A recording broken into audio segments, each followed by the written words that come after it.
Bismillahirrohmanirrohim. Assalamualaikum warahmatullahi wabarakatuh. Halo teman semuanya, salam sejahtera bagi kita semuanya. Om Swastiastu, Namo Buddhaya, salam kebajikan. Alhamdulillah, kita berjumpa lagi dalam sekolah gratis bersama saya Mr. Chloe. Mari kita berbicara kembali tentang era pasca Soeharto di Indonesia. Memahami tentang era pasca Soeharto adalah sejarah kontemporer di Indonesia yang dimulai dengan pengunduran diri Presiden otoriter Soeharto pada tanggal 21 Mei tahun 1998. Sejak pengunduran dirinya, negara ini berada dalam periode transisi yang dikenal sebagai era reformasi. Ini ditandai dengan lingkungan politik sosial yang lebih terbuka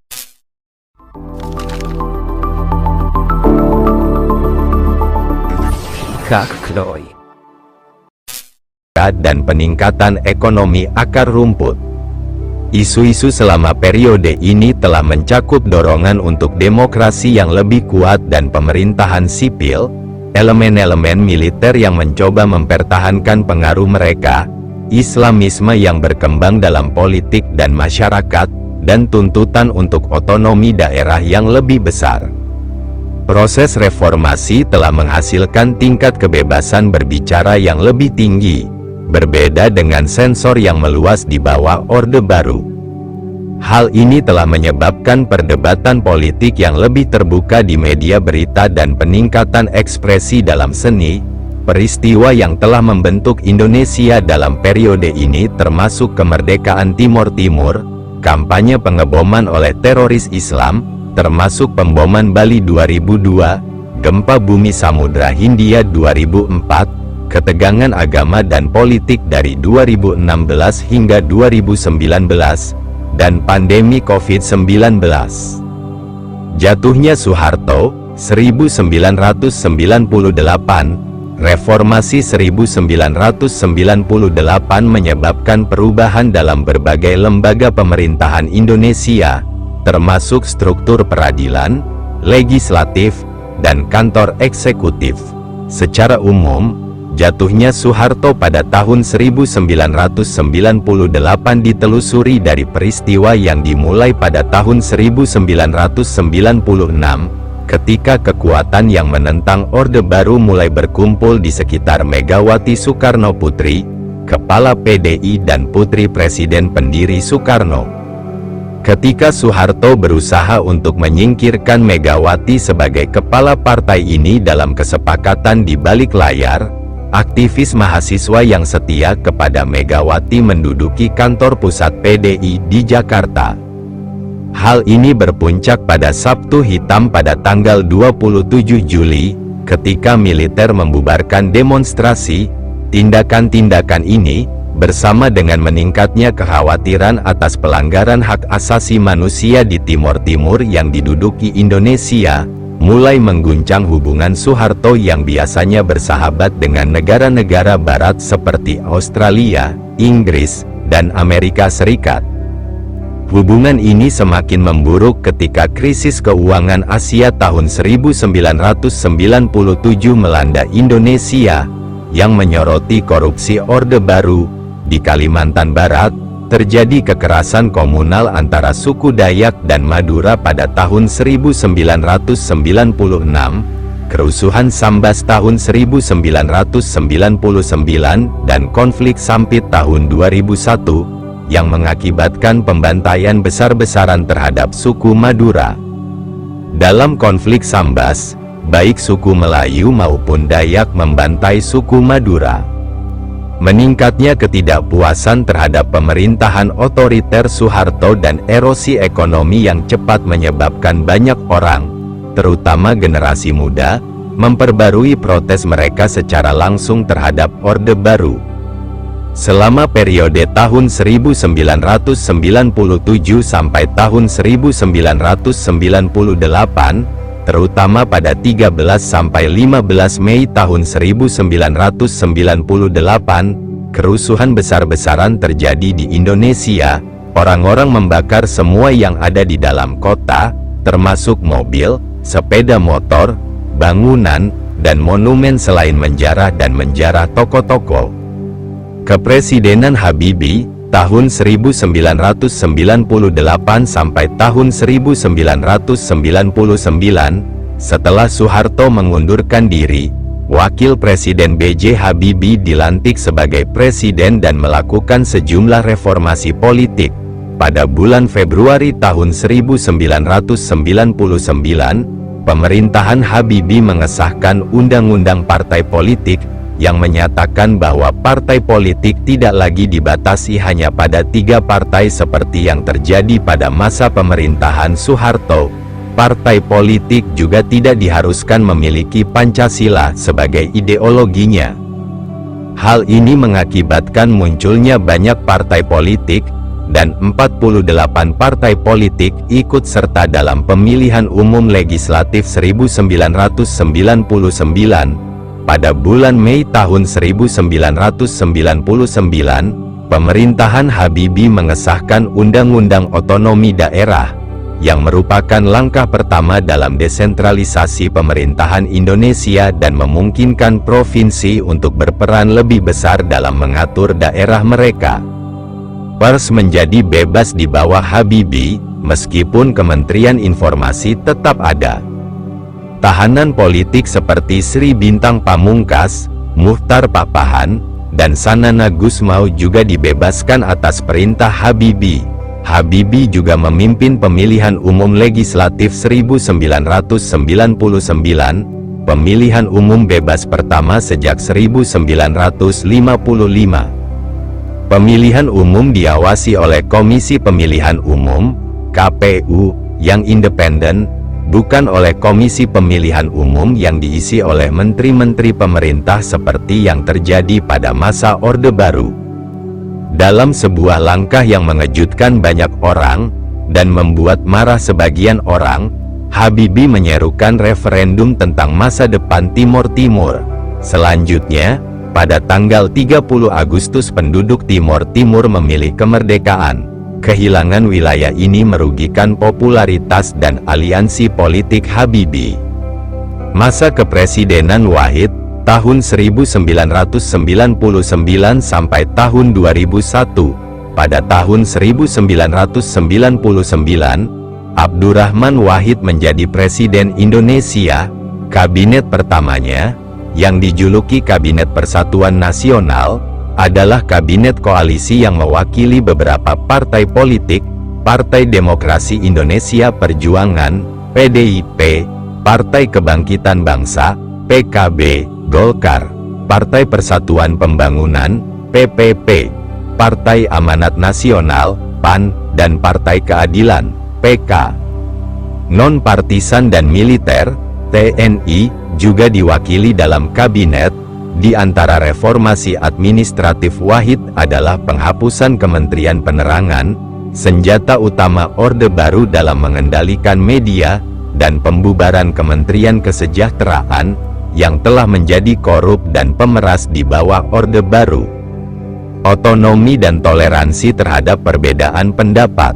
Wahid bermaksud memberikan Provinsi Aceh yang memberontak referendum mengenai berbagai bentuk otonomi, daripada opsi kemerdekaan seperti di Timor Timur.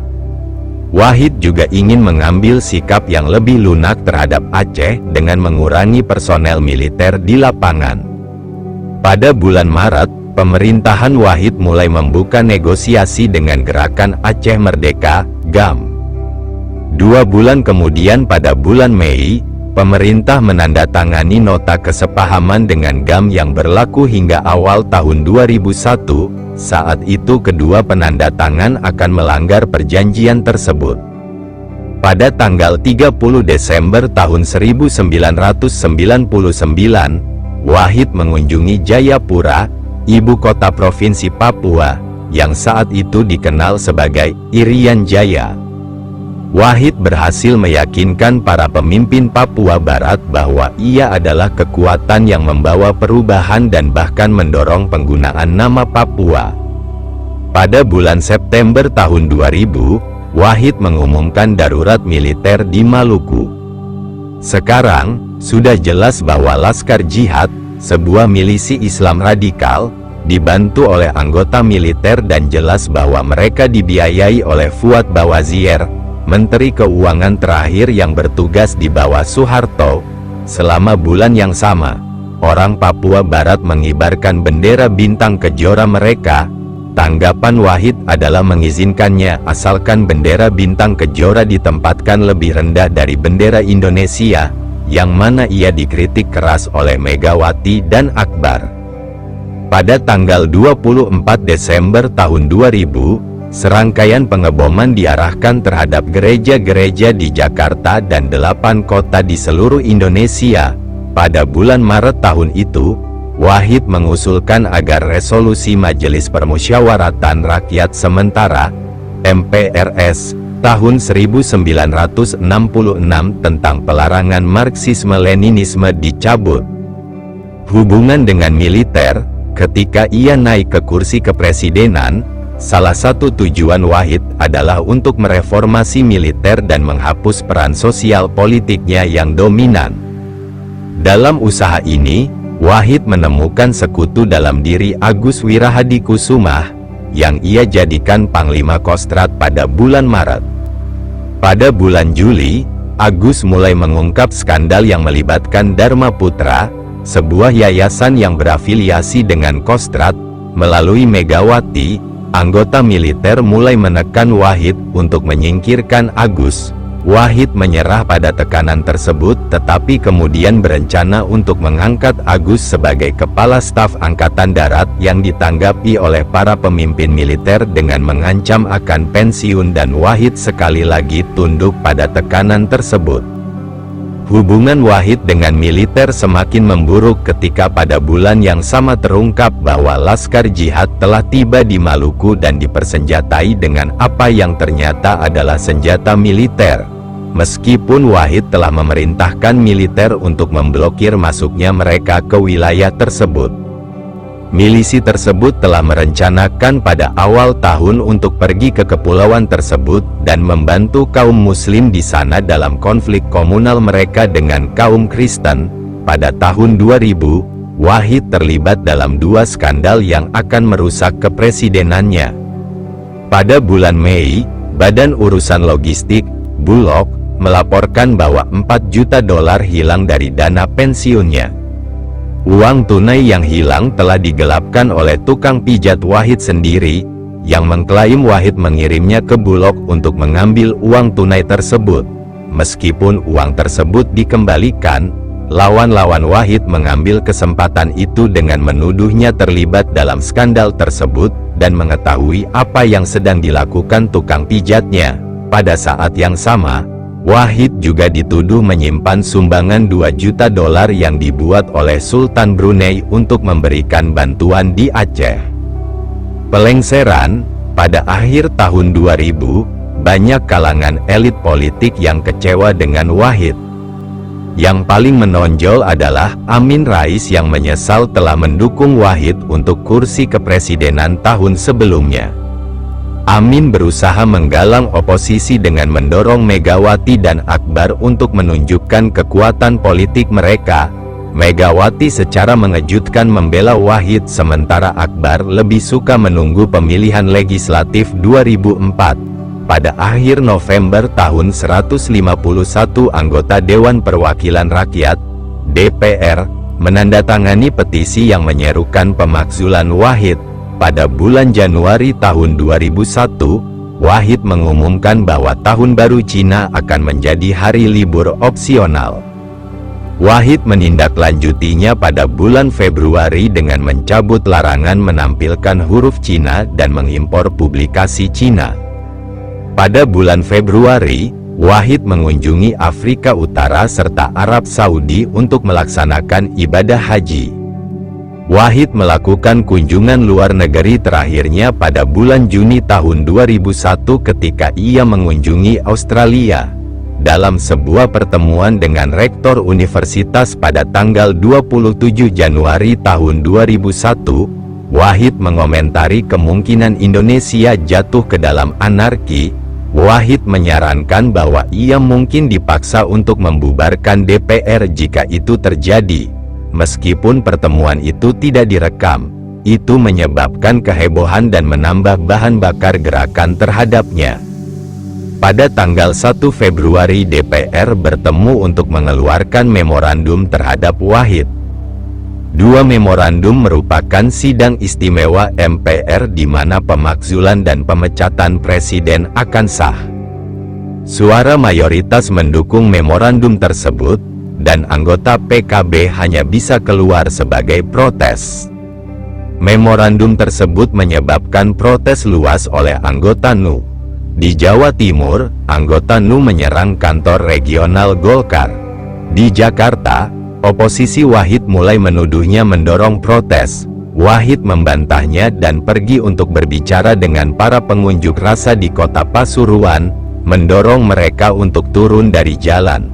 Meski demikian, demonstran NU tetap menunjukkan dukungannya terhadap Wahid dan pada bulan April, mengumumkan bahwa mereka siap membela dan mati demi presiden.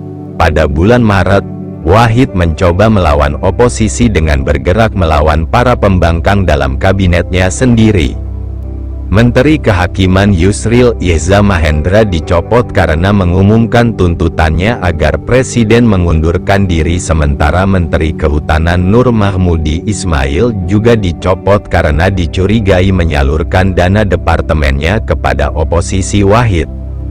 Menanggapi hal ini, Megawati mulai menjauhkan diri dan tidak muncul pada pelantikan pengganti menteri tersebut.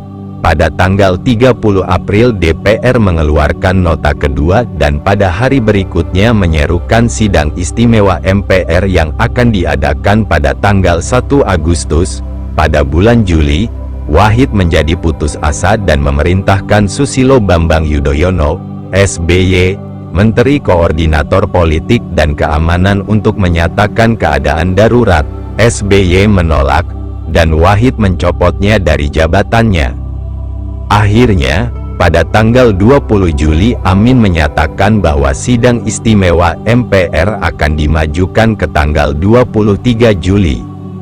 TNI, yang memiliki hubungan buruk dengan Wahid selama masa jabatannya sebagai presiden, menempatkan 40.000 tentara di Jakarta dan menempatkan tank-tank dengan menara mereka menunjuk ke istana presiden dalam unjuk kekuatan. Untuk mencegah sidang istimewa MPR berlangsung, Wahid kemudian memberlakukan dekret yang membubarkan MPR pada tanggal 23 Juli meskipun tidak memiliki kekuasaan untuk melakukannya. Menentang dekret Wahid, MPR melanjutkan sidang istimewa dan kemudian dengan suara bulat memilih untuk memakzulkan Wahid dan menggantinya dengan Megawati sebagai presiden. Wahid tetap bersikeras bahwa dia adalah presiden dan tinggal selama beberapa hari di Istana Kepresidenan, tetapi tunduk dan meninggalkan kediaman pada tanggal 25 Juli untuk segera terbang ke Amerika Serikat untuk perawatan kesehatan. Kepresidenan Megawati, tahun 2001 sampai tahun 2004, di bawah Megawati Soekarno Putri, putri Presiden pertama Indonesia Soekarno. Proses reformasi demokrasi yang dimulai di bawah Habibie dan Wahid terus berlanjut, meskipun lambat dan tidak menentu. Megawati tampaknya melihat perannya terutama sebagai simbol persatuan nasional, dan dia jarang secara aktif campur tangan dalam urusan pemerintah. Di bawah masa jabatannya, Kabinet Gotong Royong membantu memerintah negara. Kabinet ini termasuk penerus Megawati, pensiunan Jenderal SBY, militer, yang dipermalukan pada saat jatuhnya Soeharto, mendapatkan kembali banyak pengaruhnya. Korupsi terus merajalela meskipun Megawati sendiri jarang disalahkan untuk ini, dan juga memulai operasi militer melawan separatis GAM. Meskipun ekonomi telah stabil dan sebagian pulih dari krisis 1997 pada tahun 2004, pengangguran dan kemiskinan tetap tinggi. Konstitusi Indonesia diamandemen untuk mengatur pemilihan presiden secara langsung, dan Megawati mencalonkan diri untuk masa jabatan kedua. Ia secara konsisten tertinggal dalam jajak pendapat, sebagian karena preferensi untuk kandidat laki-laki di antara pemilih Muslim, dan karena apa yang secara luas dianggap sebagai kinerja yang biasa-biasa saja di kantor.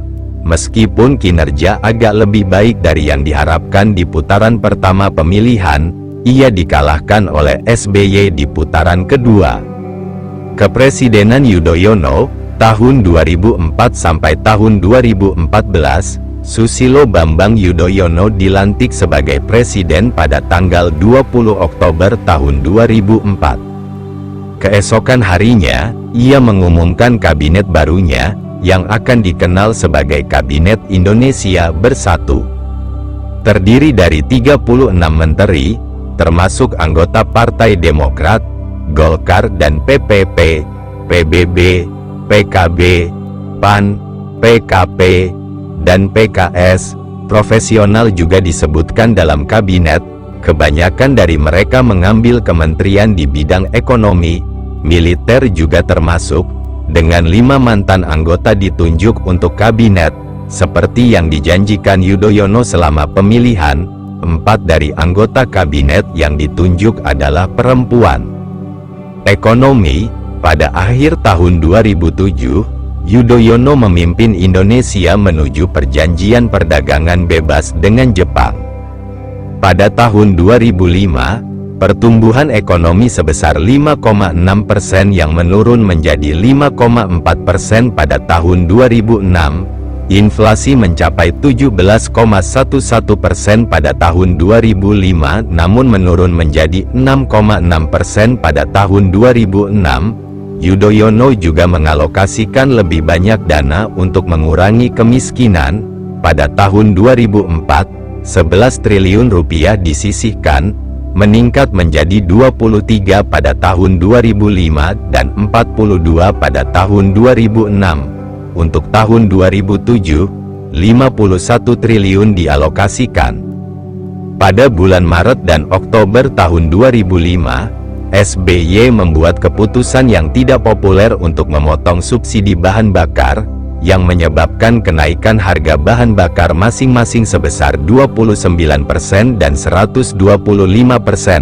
Orang miskin agak dikompensasi oleh bantuan langsung tunai, BLT, tetapi pemotongan subsidi merusak popularitas SBY.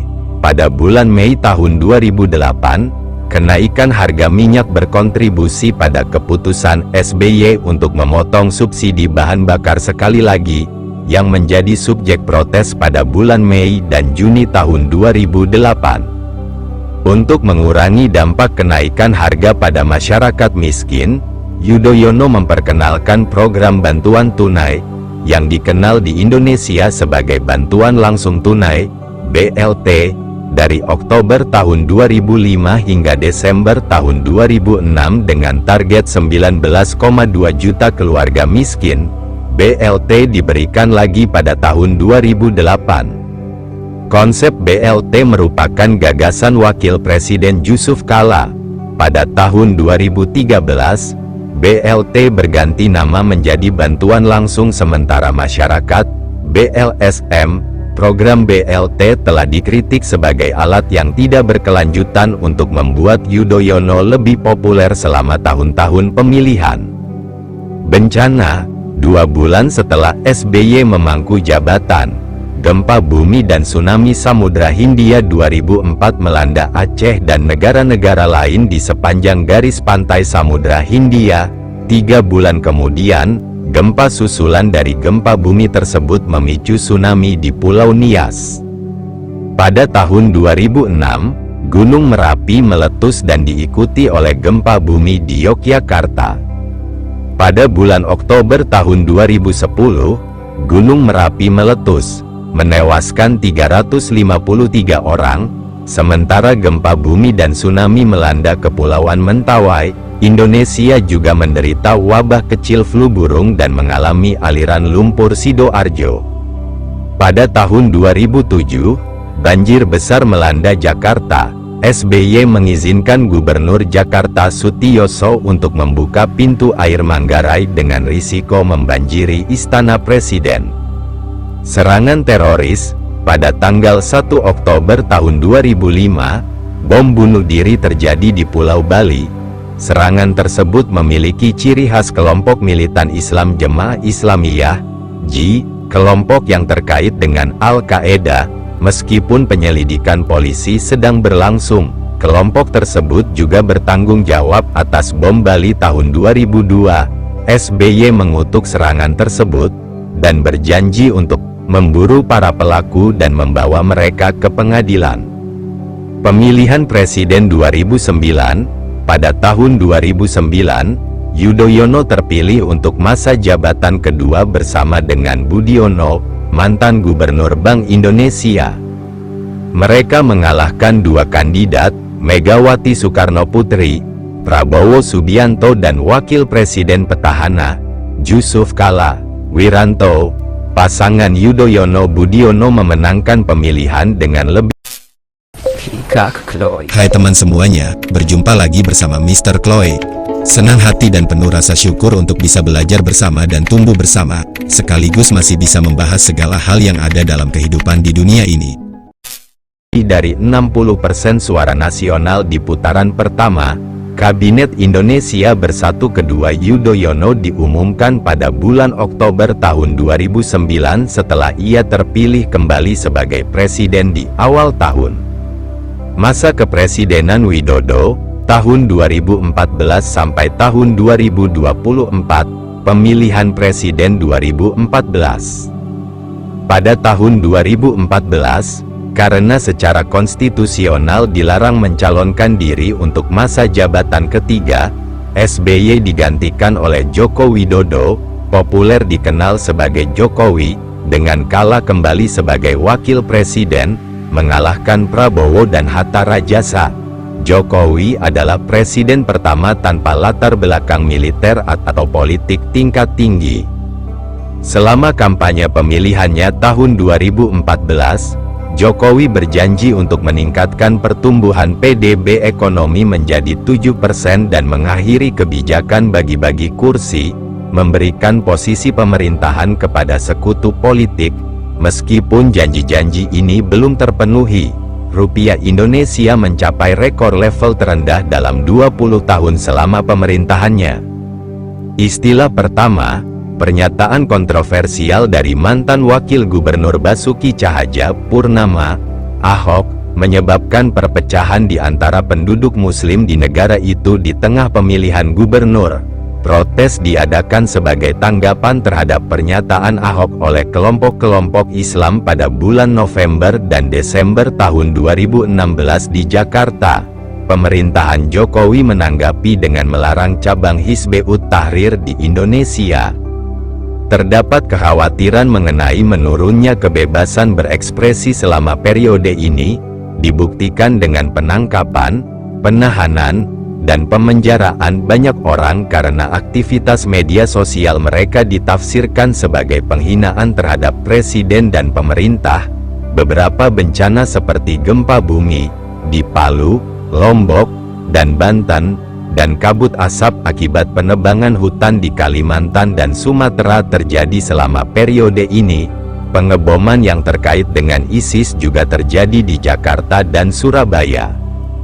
Badan Pusat Statistik melaporkan pada Maret tahun 2018 bahwa angka kemiskinan di Indonesia sebesar 9,82%, turun dari Maret tahun 2017 yang sebesar 10,64%. Ini merupakan kali pertama angka kemiskinan di Indonesia berhasil ditekan hingga di bawah 2 digit. Sebelumnya, angka kemiskinan selalu di atas 10%, bahkan sempat mencapai 23,4% pada tahun 1999 pasca krisis tahun 1997 sampai tahun 1998. Pemilu Umum 2019, pada tanggal 17 April tahun 2019, Indonesia menyelenggarakan pemilihan umum. Untuk pertama kalinya, pemilih yang memenuhi syarat memilih presiden, wakil presiden, anggota Majelis Permusyawaratan Rakyat, MPR, dan anggota Badan Legislatif Daerah secara bersamaan. Pemilu ini digambarkan sebagai salah satu pemungutan suara satu hari paling rumit dalam sejarah global.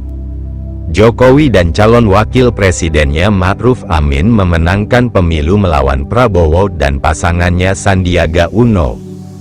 Pemilu ini diikuti oleh protes dan kerusuhan pada bulan Mei yang menolak pemilihan ulang yang mengakibatkan sedikitnya 8 pengunjuk rasa tewas. Pada tanggal 16 Agustus tahun 2019, 43 mahasiswa Papua di Surabaya, Jawa Timur ditangkap oleh polisi setelah ada laporan bahwa bendera Indonesia dirusak di luar gedung tempat mereka tinggal, yang menyebabkan protes di Papua dan wilayah lain di Indonesia.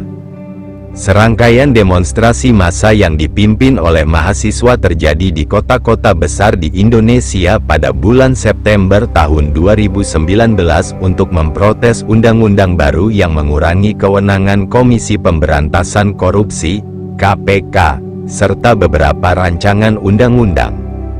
Protes tersebut kemudian berkembang menjadi gerakan mahasiswa terbesar di Indonesia sejak demonstrasi tahun 1998 yang menjatuhkan rezim Soeharto.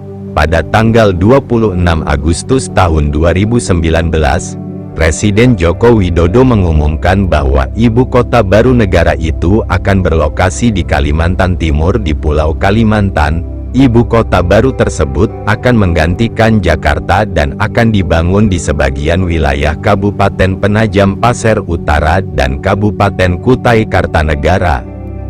Pandemi COVID-19, pandemi penyakit coronavirus 2019, COVID-19, yang sedang berlangsung di seluruh dunia, penyakit menular baru yang disebabkan oleh sindrom pernapasan akut berat coronavirus 2, SARS-CoV-2, pertama kali dipastikan menyebar ke Indonesia pada tanggal 2 Maret tahun 2020. Hingga tanggal 5 November tahun 2020, coronavirus telah menewaskan lebih dari 14.000 orang di Indonesia. Pada akhir tahun 2020, pandemi ini telah menyebabkan ekonomi jatuh ke dalam resesi untuk pertama kalinya dalam 22 tahun.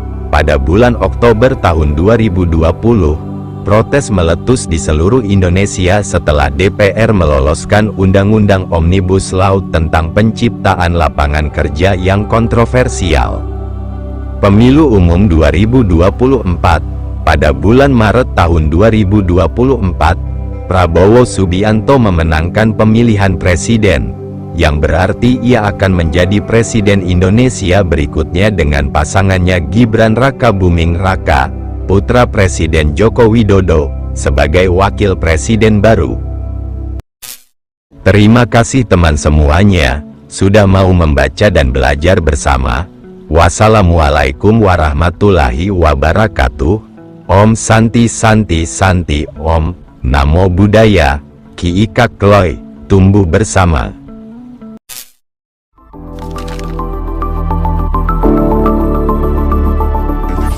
Kak Kloy.